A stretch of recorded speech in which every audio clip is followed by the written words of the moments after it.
Yeah, I mean, 2021 was the most successful motorsport season ever we had in our group.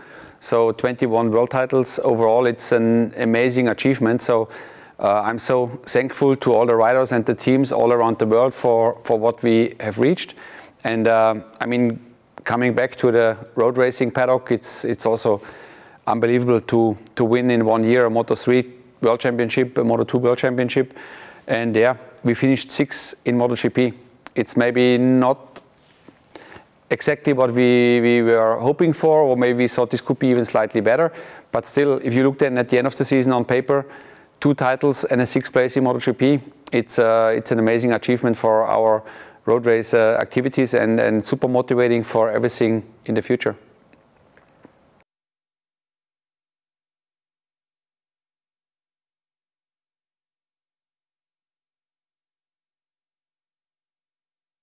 Yeah, I mean, that was, it was like a dream come true, because yeah, that first win we could put that to the home GP, but it was before without our fans. So it was a very sad moment to win in Austria without the fans, because that's always, you dream of that scenario that you can win your home GP in the MotoGP class. If we just look back at our first presentation of a MotoGP bike back in 2016 in Spielberg, and then you see all the fans, you see all the orange bleeders, and then you dream that one day you can win a race in front of this crowd. Then we won the race in Austria, no crowd, but then finally we could repeat that with our fans together last year. So this was definitely, I would say, the highlight of our whole racing activity and the project, to take this win there, because you have more friends, more people, more company members on the racetrack, and that was something special, and we will never forget, because it was amazing. It was a curious scenario how it came together. The rider with a very brave decision took the win home, but we celebrated quite well on that day.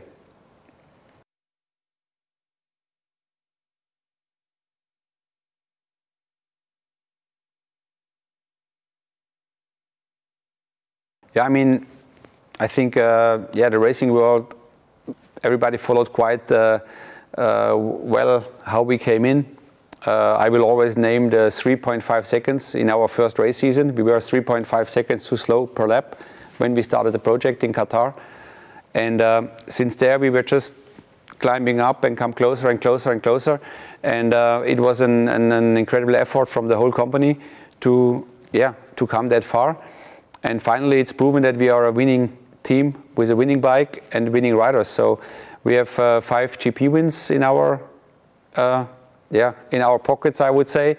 And also the riders who are with us, I mean, Brad and Miguel, they went with us also through the other categories, and they are our friends. And finally, both of them are GP winners. So that's proven. That were the real highlights. I mean, when you start a project, you want to win one day a race, but to name it and say it, yes, we want to win a MotoGP race, sounds quite simple, but then to do it, it's such an incredible effort from so many people involved, and everybody needs to give so much to achieve that. And then, yeah, we did it. It's proven. It's on paper, but it means nothing. That we had also, we had to learn that the hard way. You win this weekend in that class, but the weekend after you fight to qualify for Q2, because it's just so tight. There is no guarantee. The winner from last week doesn't mean he will be in Q2 next week. So every week on Friday morning you start again the same scenario, because in this category, also our manufacturer colleagues from the other brands, they are pushing so hard. If one sees another guy made a step, everybody goes back home to work and brings another step. So the class never stands still. And that was also the challenging part. I mean, we went into a battle with a big gap, but you can see that the race gets almost a second faster per year, per lap. So we had to catch the old gap, but every day there came a new gap because everybody was moving. So to catch up, we had to make a huge effort, and it's still, I would say we are not fully there. For sure, we have still to do another step, and but I think now we are in a position that we understand the whole scenario much better, and I feel we are really ready to go for it this season.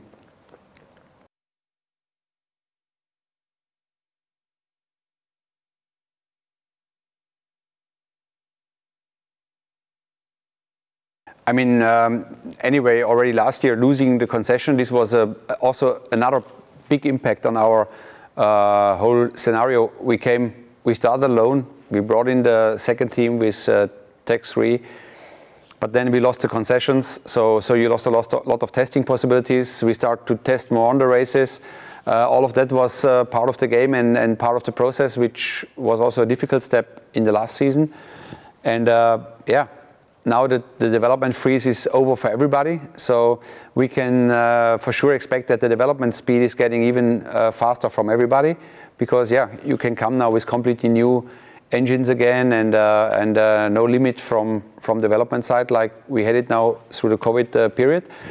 But that was, first of all, a great sign from the whole industry, how we were sticking together to protect our racing, which we love so much. And I mean, we went out like the warriors when still the whole world was frozen the year before. In these difficult times, we had a fantastic season last year.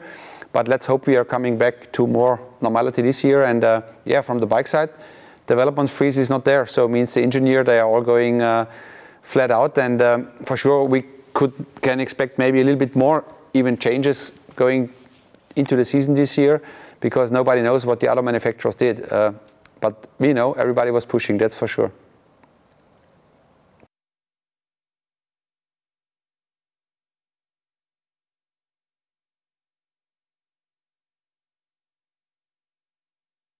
Yeah, I mean, we know Francesco very well from many years ago when he worked already for our 125 and 250 program in the two-stroke days.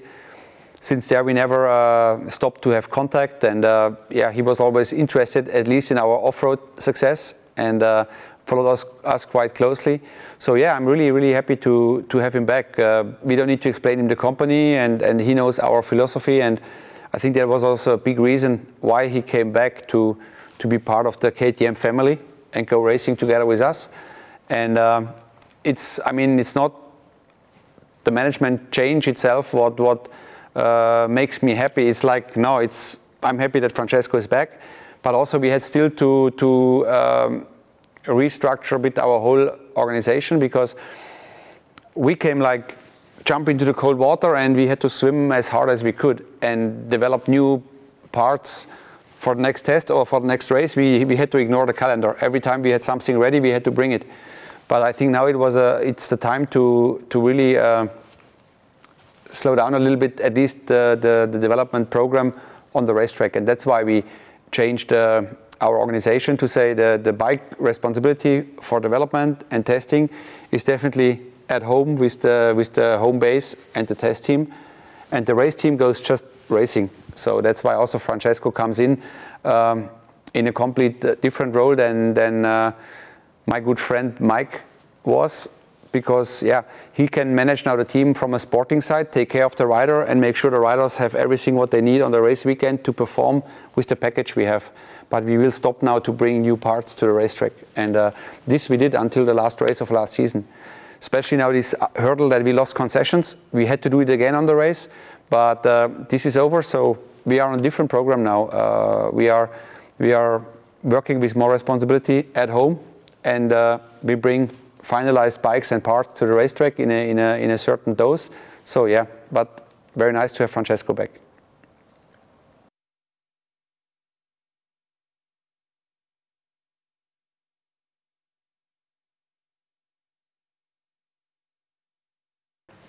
I mean, if you listen to us over years, it's very important, because we consider them almost like our children. We grow up with them. We went through really good days and bad days, and all the three categories in the meantime, starting already in the Red Bull Rookies Cup, and we did Moto 3 together, we did Moto 2 together. With both guys, I think we could prove, also kind of a dream, that this whole process from going to the Rookies Cup, maybe also through the hands of Aki, who is our Aki Ayo, our strong partner on Moto 3 and Moto 2, to develop riders and get them ready for MotoGP. And we went through that program together, and now they are here with us. But in the meantime, yeah, they are experienced MotoGP riders. We decided for them as rookies. And then I remember we got blamed for letting other riders go, didn't buy other superstars there. no, we stick to them. And when we decided to go for them, yeah, they were still quite young in the class, and a little bit later, both of them were GP winners. So, yeah, it was important. I mean, the guys who brought the first wins to the RC16 and to us, they are still with us. And MotoGP is also a lot based on experience, and you need to become one: the team, the bike, the rider. And I think it's very important to make also the next small steps together. We said it before, we won already, so we know it's possible. So now it's time to stabilize this whole thing, and I feel very comfortable that we can do this with these two riders, which we know so well. They know us so well, and yeah, it was very important to keep them with us.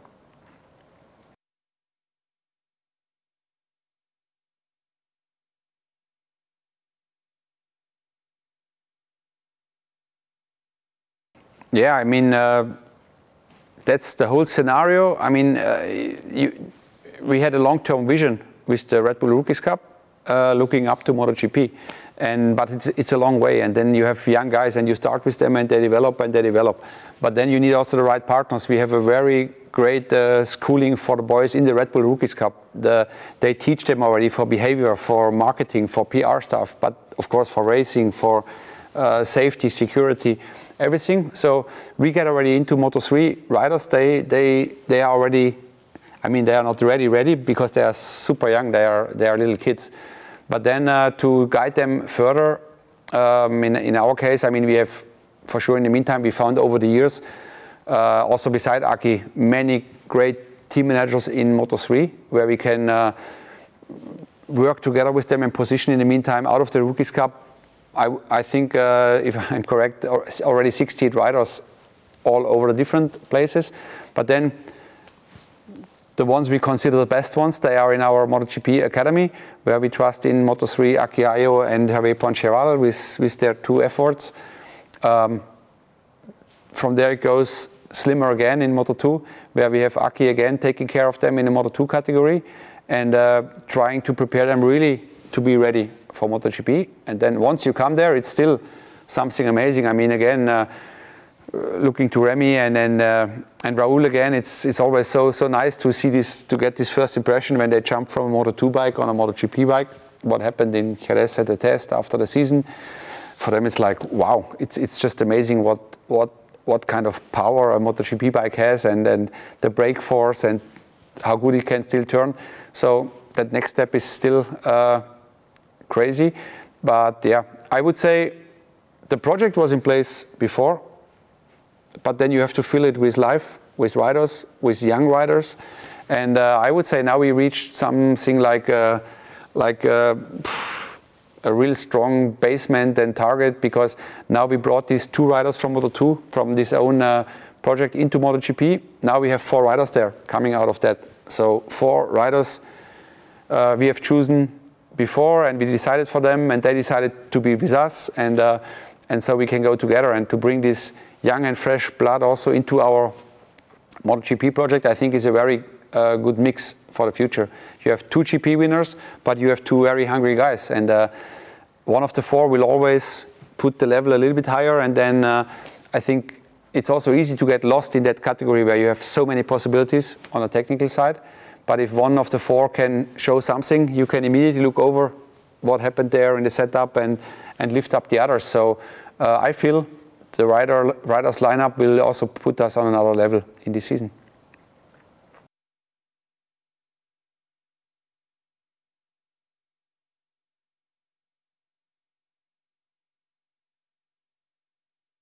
Yeah, I mean, it's difficult to say. I mean, where's the real target? I mean, our long-term vision is to become MotoGP world champion. That's clear. And but it's so hard to be in top 5 in that championship. So it's still the target for us to be there consistent every weekend, that we have a guy there in the top 5 and fight for the podium in the end of the season standings. That must be the target for this season. But I know this is a very high one, because there is other manufacturers with an ambitious target as well. But yeah, I feel ready now. We have the team, we have the base, we have the bike. we have the riders. I mean, the key and the star to the success is the rider at the end. And it's up to us to keep them happy and confident. And if they are confident, they're going to be up there. So target moved slightly. We were never talking about, okay, this year we can win, or this year we can climb on the podium regularly. But I feel we are coming closer to that point that we should say the target must be regularly in top 5. That's clear.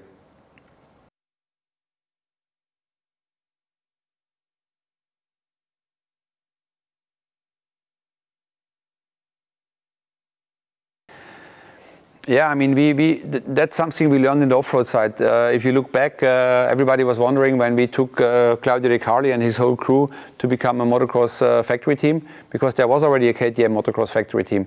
But if you combine, if you can have an external partner with strengths like we have it with Hervé, this experience of more than 30 years in this paddock, and contact to any rider in this paddock, and be there, having a strong team from the technical side, you just combine strong things. And then for us, it's not, we are not looking for a customer in this paddock to sell some bikes and let them race. This will not bring us forward. If we can bring it together, that we don't have a factory team and a satellite team, then we have, our target is to have 4 factory riders, and then see who is performing where the best. And if this is on one side or the other side, should even not make a big difference in the future. That's why we also brought some factory personnel into Hervé's team to demonstrate for the riders there will be the same support in the background. And still we have to see, because sometimes the rider will just feel better in that corner, or maybe he will fall in love with his crew chief and he just wants to stay there or here or move over. So this gives us just more possibility on the management with the 4 riders. We don't need to commit to 2 and stick with them forever. So we have the chance to give young riders a platform which we can also influence directly, compare the bikes, compare the setting, and we are still fighting all together to get better. And I feel to have a partnership like the one with Hervé just makes us stronger than running alone. We are a stronger team, and the beginning was difficult for everybody to find together, but if you see now how we work in the factory together, our mechanics, Hervé's mechanics, is just one big group, one big family, and that's also very exciting to watch this whole scenario, that it's just a very big and very strong team.